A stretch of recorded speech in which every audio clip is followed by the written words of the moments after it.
됐어. 자, 바스코 다 가마는 포르투갈의 지원, 콜럼버스랑 마젤란은 에스파냐의 지원이야. 근데 얘들아, 왜 하필 우리가 그동안 유럽 역사를 배울 때는 영국이랑 프랑스를 위주로 배웠는데 갑자기 신학교 개척은 포르투갈하고 에스파냐가 주요 국가가 됐을까? 아는 사람? 얘들아, 거기 유럽 지도가 작게 나와 있어서 잘 안 보일 것 같기는 한데 유럽 지도에 얘들아 포르투갈이랑 에스파냐 연결된 지도 혹시 보이니? 지도 봐봐.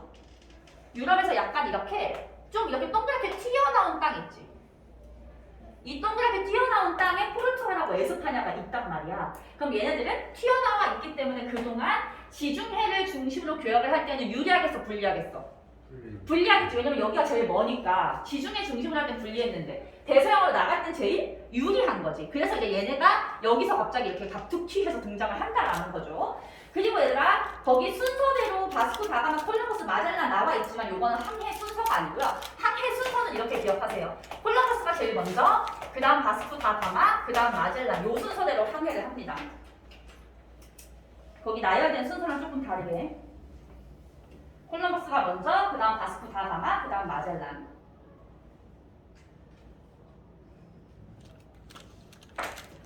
콜럼버스부터 보자. 우리 콜럼버스는 뭐 하는 걸로 유명한 사람이야? 미국 아메리카를 최초로 발견한 사람이죠. 대서양을 건너서 아메리카, 요 북아메리카랑 남아메리카 사이에 있는 섬들을 발견을 했고, 콜럼버스는 자기가 발견한 땅이 어디라고 생각했대? 인도라고 생각했어. 그래서 여기를 서쪽에 있는 인도다라고 해서 서인도 제도라고 부르죠. 콜럼버스는 서인도 제도를 발견했다. 제도라는 말은 얘들아, 우리 그때 그 제국주의 할 때 독일 식민지 마셜 제도, 비스마르크 제도 할 때 배웠었잖아. 섬들이 여러 개 다닥다닥 붙어 있으면 제도라고 해요. 섬들을 발견한 거야. 그 다음 바스코 다 가마는 어디로 가는 항로를 개척했냐면 인도, 희망봉을 거쳐서 인도로 가는 항로를 개척을 한 거야. 그래서 여기 이렇게 지금 그 뭐 하고 있는 사우디아라비아를 지나서 인도가 이렇게 있는데, 여기서 출발해서 아프리카를 한 바퀴 돌아서 아프리카 남쪽에 있는 희망봉을 찍고 인도로 들어간 게 바스코 다 가마. 희망봉 찍고 인도로 들어간 게 바스코 다 가마. 마젤란은 최초로 뭐를 했게? 세계 일주를 했죠. 근데 마젤란은 이렇게 지나가서 여기를 지나가거든. 여기 남아메리카 제일 밑에 있는 나라가 아르헨티나인데 여기 밑에 남극이 있어 얘들아. 그 남극 근처를 지나서 뺑 돌고 이렇게 돌아와서 인도에 도착을 하죠.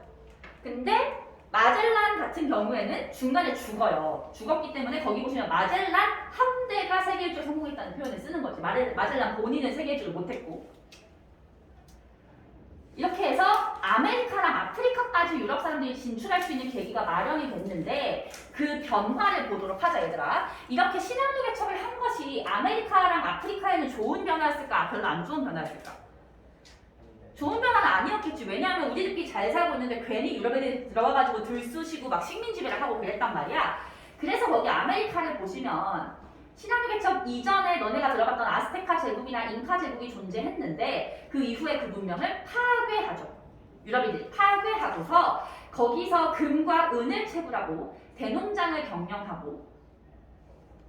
근데 얘들아, 거기서 금, 은을 채굴하는 광산을 갖다가 캐는 거잖아. 광산을 캘 때랑 대농장에서 농사를 할 때 자기네가 했을까? 여기 원주민들을 시켰을까?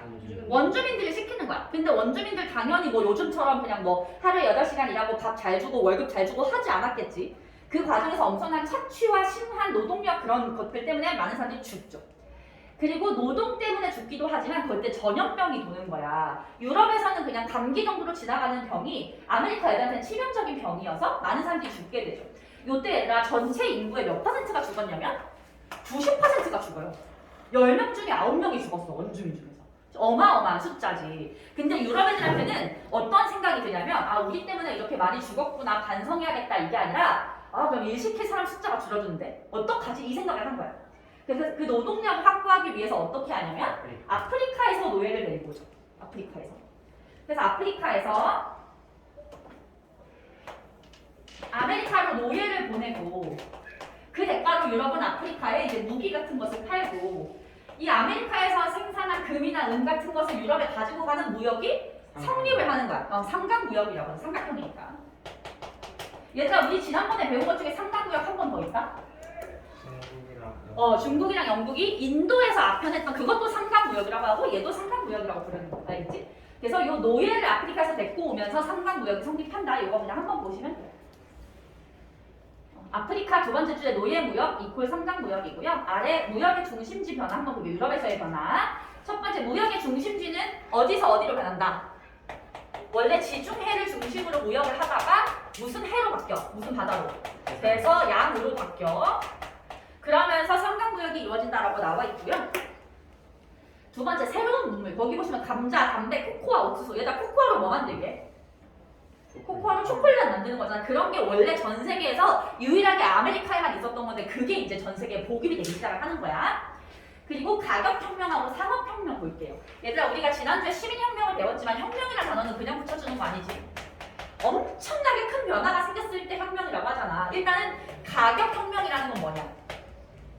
아메리카에서 금과 은을 생산한 거 전부 다 가지고 가겠지. 그럼 유럽 내에서 금과 은의 가치는 올라갈까 떨어질까? 가치가 떨어지죠. 왜냐면 흔해졌으니까. 그러면 내가 예전에는 뭐 집을 살 때 금을 1kg를 갖다 주면 집을 한 채 살 수 있는데 이제는 한 10kg를 갖다 줘야 집을 하나 살 수 있어. 그럼 물가가 올라간 거야? 물가가 떨어진 거야? 물가가 올라간 거죠? 그걸 가격혁명이라고 하는 거야. 가격이 올라갔다라고 해서. 그 다음 산업혁명은 뭐냐면 얘들아 이거 산업혁명하고 구분하셔야 돼요. 산업이 말 그대로 바뀐 거야 얘들아. 여기서 함대를 한 번 보내는데 얼마가 될 것 같아? 배를 한 번 띄우는데 배 가격에다가 거기에 태우는 사람들에다가 엄청나게 돈이 많이 들겠지. 그래서 사람들이 배 한 대를 띄우기 위해서 뭐를 주냐면 대출을 받기 시작해요.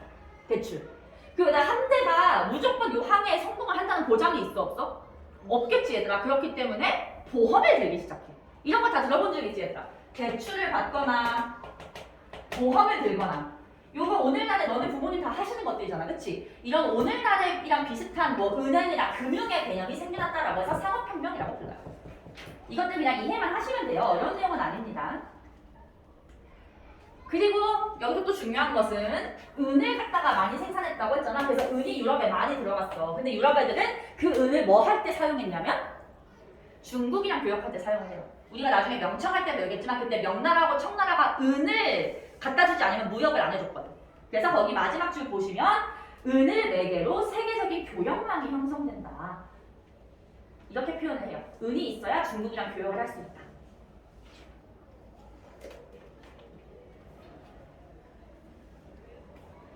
여기는 사실상 그렇게 어려운 내용은 아니고 이해만 하면 되는 거라서 그냥 가볍게 보고 넘어갔고 절대왕정도 마찬가지 좀 쉬운 편이죠. 절대왕정도 그냥 암기만 해주시면 되는데요.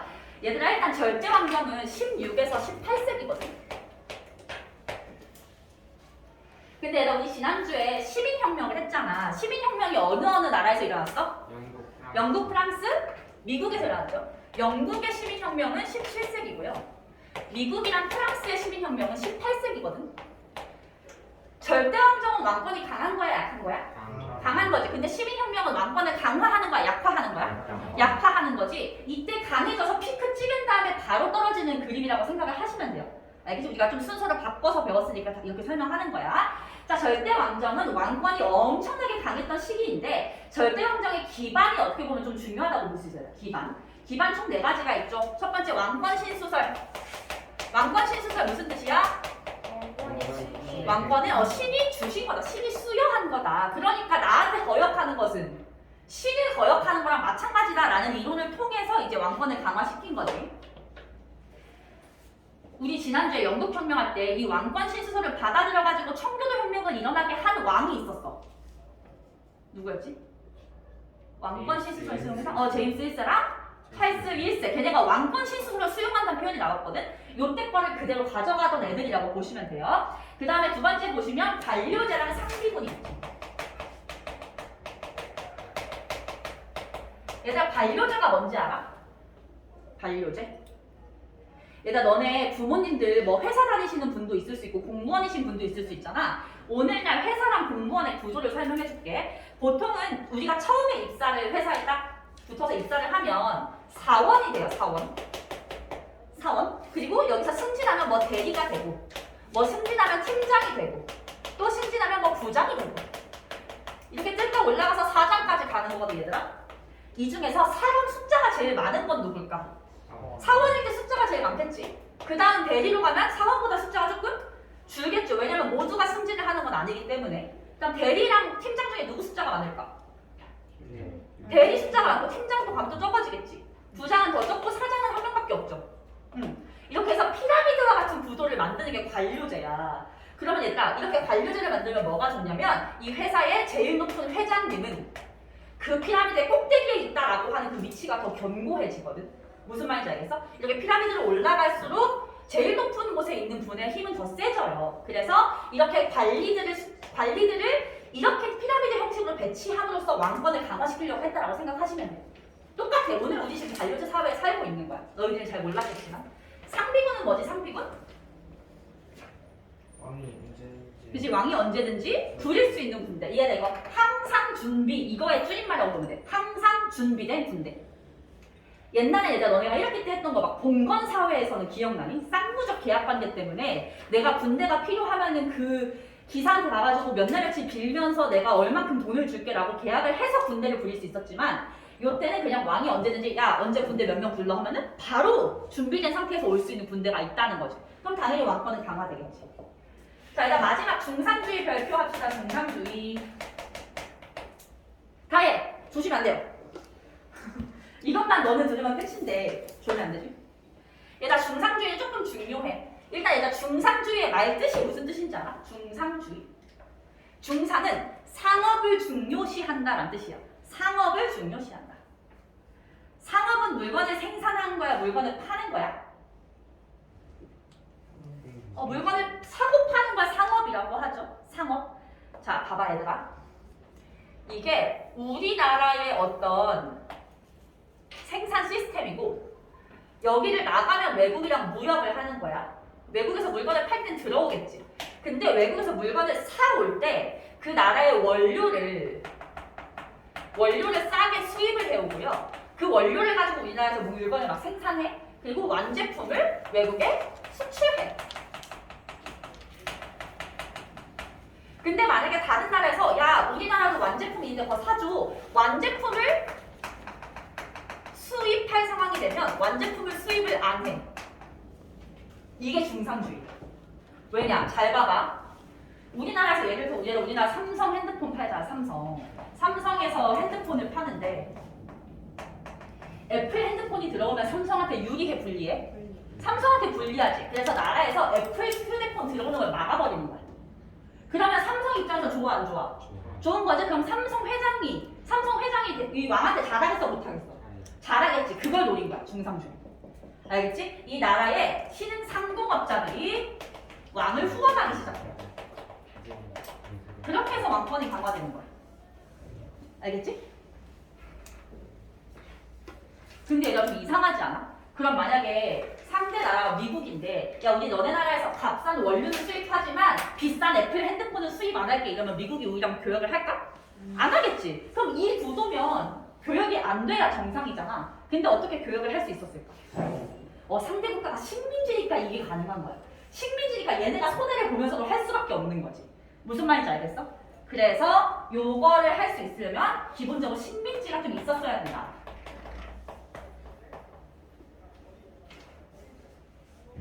같은 유럽 국가끼리 이렇게 못하죠. 왜냐면 한 국가가 손해보기 시작하는 순간 싸움이 나니까. 그래서 이제 식민지가 많았던 국가들이 요거를 절대왕정을 더 빨리 구축을 하게 되는 거지. 그 나라가 바로 아래 나와 있는 서유럽 국가들이고요. 서유럽 국가 중에서 에스파냐, 영국, 프랑스 이렇게 볼 거고요. 일단 요거 순서대로 외우셔야 돼요. 에스파냐에서 제일 먼저 절대왕정이 나타나고 그 다음 영국, 그 다음 프랑스 순서야. 자, 나라와 그 나라의 절대왕정 시기 왕과 그 왕이 했던 것들 조금 외워주시면 되는데요. 생각보다 어렵거나 암기하기 힘들지 않습니다. 에스파냐 절대왕정 때 왕 누구래? 펠리페 2세. 근데 영국이 더 강할 것 같은데 왜 갑자기 에스파냐에서 제일 먼저 절대왕정이 발생했을까? 무적한데? 더 전에? 식민지가 있어야 돼, 식민지. 얘네 아까 신앙도 개척했지? 그 신앙도 개척을 한 걸 바탕으로 절대왕정을 이뤘다고 연결지어서 이해하시면 돼요. 알겠죠? 신앙도 개척이랑 연결되는 거야. 무적 함대를 만들어서 지중해 해상권을 장악했고요. 무적 함대라는 것 자체가 이 함대는 싸워서 절대 지지 않는다라는 거잖아, 그치? 그러면서 레판토 해전에서 승리를 하는데 레판토 해전은 에스파냐가 누구랑 싸운 거게? 오스만 제국이랑 싸운 거야. 오스만 제국. 근데 에스파냐가 이깁니다.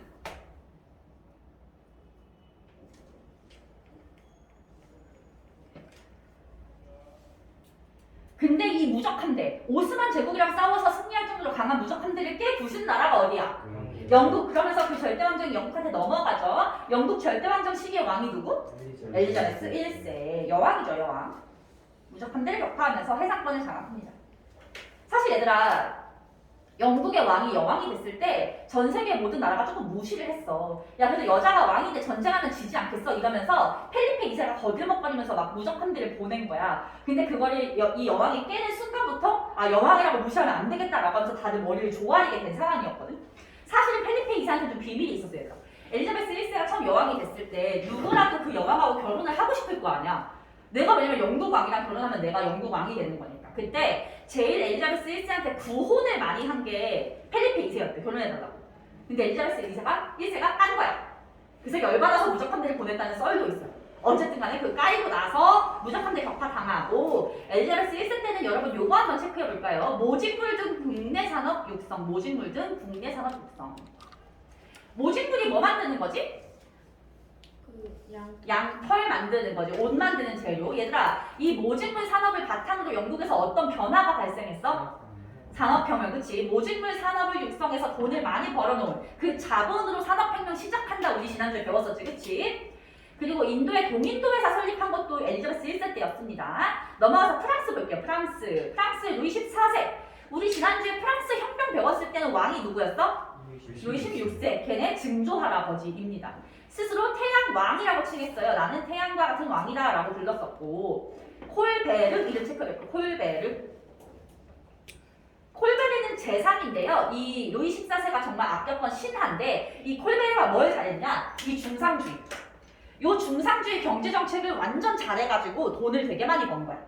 그래서 이 콜베르라는 이름이 상당히 중요하고요. 자기의 이 잘 나가는 요 상황을 너무 자랑하고 싶어서 무슨 궁전을 만들어?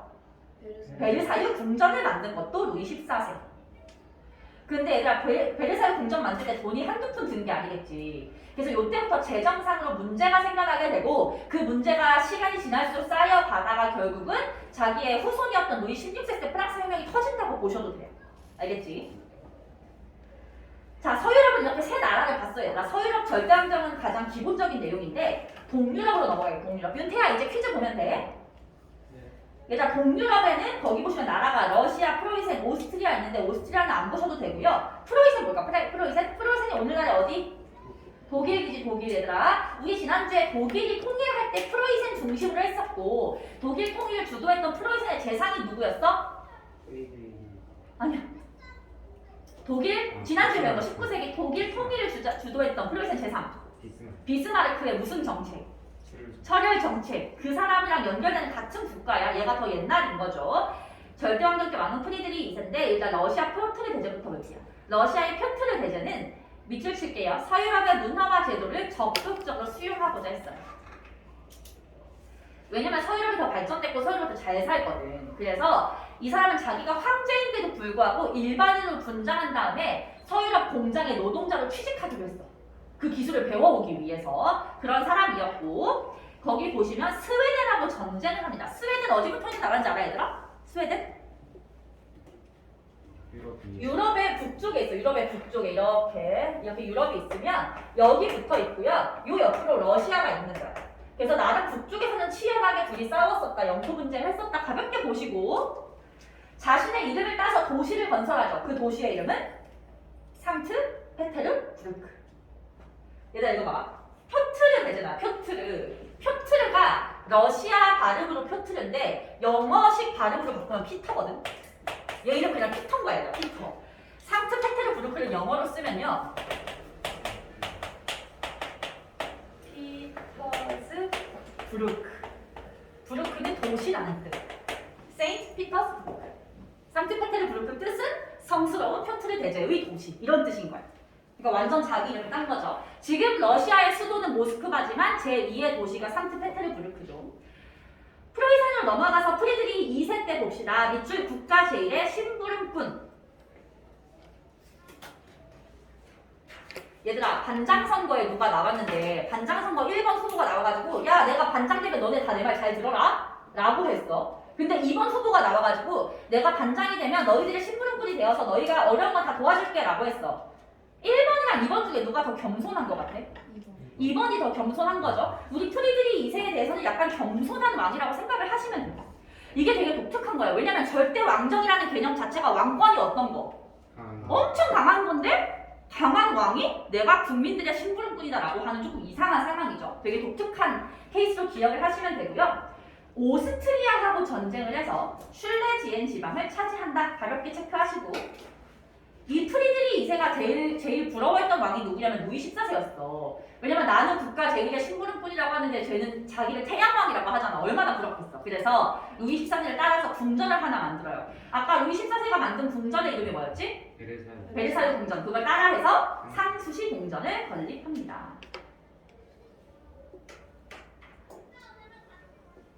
오스트리아 안 할 거고요. 아래 17, 18세기 유럽 문화를 봅시다. 17, 18세기에 너네가 좋아하는 뉴턴이 이제 활약을 하던 시기에는 뉴턴의 무슨 법칙? 만유 인력의 법칙. 뭐를 통해서 만유 인력을 알아냈어? 그래서 뉴턴이 뭐 보고서 인력이 있다는 거 알아냈어? 사과 떨어진 거 보고 알아냈잖아. 일단 너네 뉴턴이 만유 인력의 법칙 발견했을 때 나이 몇 살인지 알아?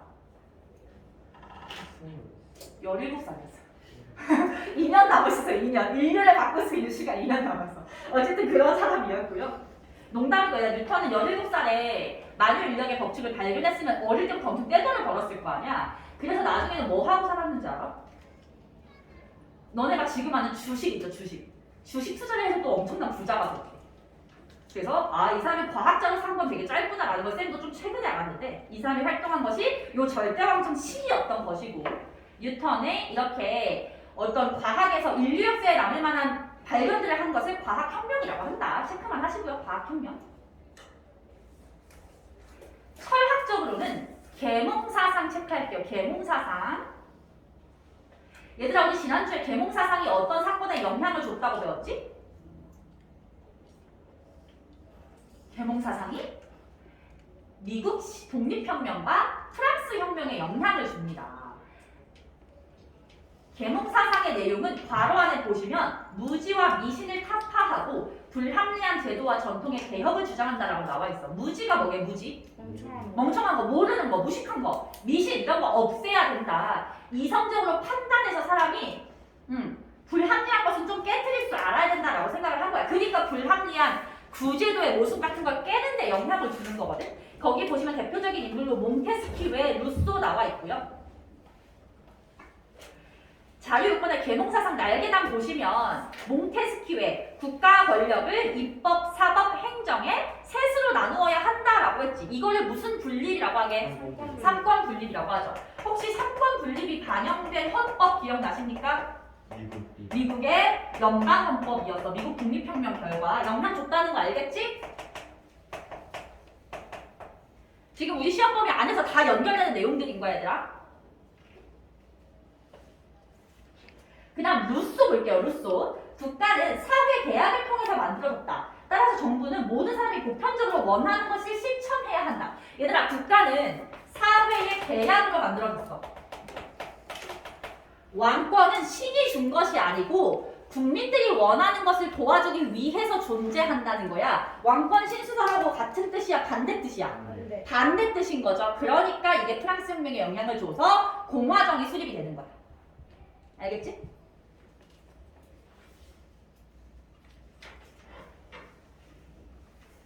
자, 그럼 여러분 넘어가서 94쪽의 꼼꼼 개념 문제를 한번 풀어보도록 합시다.